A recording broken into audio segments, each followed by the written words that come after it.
நாங்கள் எதிர்காலத்தை நோக்கி ஒன்றாக பயணிக்க முடியாது. சுகாதார அமைச்சருடைய ராஜாங்க அமைச்சியல் பிரதி அமைச்சு பதவியில வைத்திருந்தவர்கள் ஏன் அந்த நேரத்தில் இந்த விடயத்தை பார்க்கவில்லை? வைத்தியர் சூரன் அவர்கள் ஒரு ஆக்சிடென்ட் ஒன்றில் அடிபட்டு 4 நாள் அன்கான்சியஸா ஹாஸ்பிட்டல் இருந்தவர். நூலை காட்டுவதோ, கதிராமத்துக்கு போயிட்டு வந்த சிவப்பு கலர் நூலை காட்டுவதோ, இஸ்லாமிய சகோதரிகள் தங்களுடைய மத ரீதியான உடையுடன் வருவதோ, அது அவங்களுடைய மத ரீதியான சுதந்திரம். இந்த மத ரீதியான சுதந்திரத்தை தருவதா இல்லையான்றது அரசாங்கம் சுற்றுலாத்தினூடாக தந்திருக்க வேண்டிய விடயம். தமிழ் சமூகம் சொல்றார்கள், அவரே காளி கோயிலை இடித்தன்னு சொன்னார், அதை பற்றி நீங்கள் போலீஸை முறைப்பாடு செய்து விசாரணை செய்ய வேண்டும் சொல்றார்கள். வீரமுனையிலே விளைவு கட்ட விடுறாங்க இல்லை சொல்றார்கள். சில கருத்துகள் நானும் கட்டாயமாக சொல்லத்தான் வேணும். குறிப்பாக கௌரவ பிரதிசபாநாயகர் அவர்களே இந்த கடந்த ஒரு சில வாரங்களுக்கு முன்பாக இல்லை கடந்த ஒரு சில நாட்களுக்கு முன்பாக கல்முன பேஸ் ஹாஸ்பிட்டலே சில இஸ்லாமிய சகோதரிகள் சில அவங்களுடைய மத ரீதியான அந்த ஆடைகளுடன் அந்த வைத்தியசாலைக்கு நியமிக்கப்பட்டு வந்ததுக்கு பிறகு அதை வைத்து ஒரு குழப்பமான ஒரு நிலைமை ஒன்று தொடர்ந்து கடந்த ஒரு சில நாட்களாக இருக்கின்றது. இதிலே கௌரவ பிரதிசபாநாயகர்கள் இதே பின்னணியை நாங்கள் தெளிவாக விளங்கிக் கொள்ள வேண்டும். இன்று காலையிலே கௌரவ அமைச்சர் சுகாதார அமைச்சர் சொல்றார், தமிழ் பேசும் கட்சியினுடைய ஒன்றியம் இந்த விடயம் சம்பந்தமாக பார்க்க வேண்டும் என்ற ஒரு கருத்தை சொல்றார். இன்னொருவர் சொல்லியிருந்தார், இந்த சம்பவத்தோட தமிழ் பேசும் கட்சியுடைய ஒன்றியம் பஞ்சாக பறக்க போகின்றது என்று இன்னொருவர் என்னிடம் சொன்னார். இதிலே இந்த பின்னணியை மிக தெளிவாக நாங்கள் அனைவரும் புரிந்து கொள்ள வேண்டும். இந்த தமிழ் பேசும் 6 தமிழ் பேசும் கட்சிகள் ஒன்றாக சேர்ந்து வேலை செய்கிற என்ற விடயத்தை விரும்பாத 2 வகையான தரப்பினர் இருக்கிறார்கள். ஒன்று அரசு தரப்பினர், என்னென்னு சொன்னால் 6 தமிழ் பேசும் கட்சியில் ஒரு அணியாக நின்று ஒன்றாக வேலை செய்தால் அது எதிர்காலத்தில் அரசாங்கத்துக்கு நிச்சயமாக சவாலாக மாறும் என்று அவர்களுக்கு தெரியும். அதே போல இன்னொரு சமூகம் இருக்கின்றது, இன்னொரு தரப்பினர் இருக்கிறார்கள். இனவாதத்தை மாத்திரம் தமிழ் பேசும் மக்களுக்கு மத்தியிலே தமிழ் மக்கள் இஸ்லாமிய மக்களுக்கு எதிராக பேச வேணும், இஸ்லாமிய மக்கள் தமிழ் மக்களுக்கு எதிராக பேச வேணும். இந்த 2 சமூகங்களும் அடிபட்டால் அதனூடாக அரசியல் லாபத்தை அடைவதற்கு இன்னொரு தரப்பு. இந்த 2 தரப்புக்கும் இதிலே இதை வைத்து குளிர்காயிற ஒரு சூழல் நாங்கள் அவதானிக்க முடியும். நாங்கள் நேற்று மாலையிலே இலங்கை தமிழரசு கட்சியினுடைய அரசியல் குழு மற்றும் பாராளுமன்ற குழு இணைய வழியிலே நாங்கள் சந்தித்திருந்தோம்.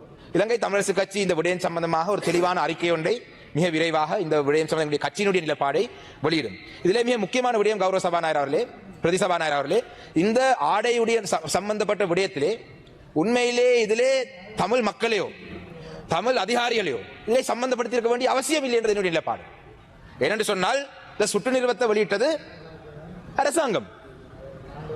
அந்த சுற்று நிறுவத்தின் அடிப்படையிலே ஆடையுடன் வர வேண்டும் என்ற சுற்று நிறுவத்தை வெளியிட்டது அரசாங்கம். இதிலே இந்த சுற்று நிறுவத்தை மாற்ற வேண்டும், இல்லாவிட்டால் அவங்களுடைய மத ரீதியான ஆடையுடன் வருவதற்கான அனுமதி கொடுக்க வேண்டும் என்று நாங்கள் அரசாங்கத்திலே தான் சொல்ல வேண்டும்.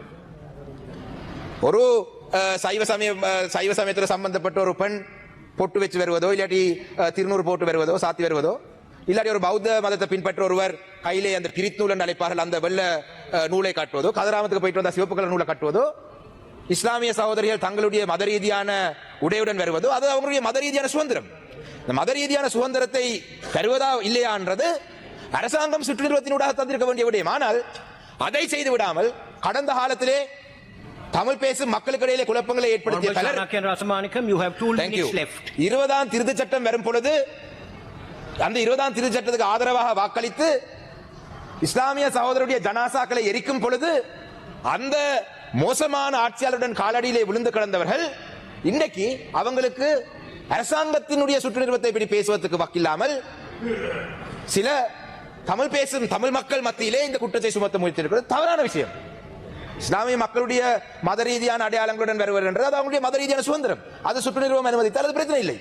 அதை விட்டு வைத்தியர் சுகுணன் மொசாரோட சம்பந்தப்பட்டவர் விட்டால் புளோரன்ஸ் நைட்டிங்கேல் அவருடைய பேர் அந்த நர்சிங்க்கு தலைமை தாங்கினார். விட்டால் புளோரன்ஸ் நைட்டிங்கேல் மொசாட் ஏஜென்ட் என்று சொல்ற அளவுக்கு இவர்களுடைய செயல்பாடு இருக்கலாம். கடந்த காலத்திலே சுகாதார அமைச்சருடைய ராஜாங்க அமைச்சியல் பிரதி அமைச்சு பதவியில வைத்திருந்தவர்கள் ஏன் அந்த நேரத்தில் இந்த விடயத்தை பார்க்கவில்லை? வைத்தியர் சூரன் அவர்கள் ஒரு ஆக்சிடென்ட் ஒன்றில் அடிபட்டு 4 நாள் அன்கான்சியஸா ஹாஸ்பிட்டல் இருந்தவர்.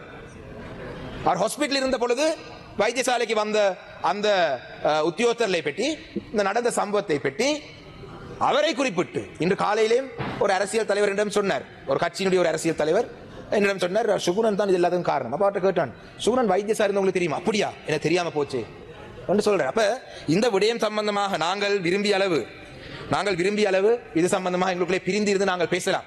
நாங்கள் 6 தமிழ் பேசும் கட்சியில் ஒன்றாக சேர்ந்து வேலை செய்ய வேண்டும் என்று தீர்மானம் எடுத்த பொழுது Honorable எங்களுக்கு Shanakan, your தெரியும். time is up. Yes, You sir. wind up. I'm winding up in a minute.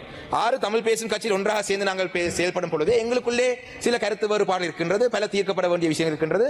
இந்த பிரச்சனைகளை நாங்கள் எங்களுக்குள்ளே பேசிக்கொண்டு நாங்கள் தீர்த்துக் கொள்வோம் என்ற அந்த நம்பிக்கையுடன் தான் நாங்கள் வேலை செய்ய வேண்டும் என்று இணங்கினது. நாங்கள் குறிப்பாக 3 விடயங்களை முன்வைத்து நாங்கள் வேலை செய்ய இணங்கினார்கள். ஆனால் தொடர்ச்சியாக உதாரணமாக எங்களிடம் பேசுகிறார்கள். சம்மாந்துறை ஜோனல் ஆபீஸ்ல ஒரு சில வருடங்களுக்கு முன்பாக ஒரு ஜோனல் எஜுகேஷன் டைரக்டர் வந்து அவரை ஒரு தமிழர் என்ற காரணத்துக்காக அவரை வேலை செய்யக்கூடாது அனுப்பினார்கள். நாங்கள் அதை பற்றி இன்றைக்கு வரைக்கும் பேசிக் கொண்டிருந்தால் நாங்கள் எதிர்காலத்தை நோக்கி ஒன்றாக பயணிக்க முடியாது. நாங்கள் எதிர்காலத்தை நோக்கி ஒன்றாக பயணிக்க முடியாது. சில நேரங்களிலே அண்மையிலே காத்தான்குடியிலே கௌரவ ஹிஸ்புல்லா அமைச்சர் அவர்கள் 90ஆம் ஆண்டு நடந்த அந்த ஒரு துயர சம்பவத்தை பற்றி சில கருத்துக்கள் சொல்லும் பொழுது தமிழ் சமூகம் சொல்றார்கள், அவரே காளி கோயிலை இடித்தன்னு சொன்னார், அதை பற்றி நீங்கள் போலீசிலே முறைப்பாடு செய்து விசாரணை செய்ய வேண்டும் சொல்றார்கள்.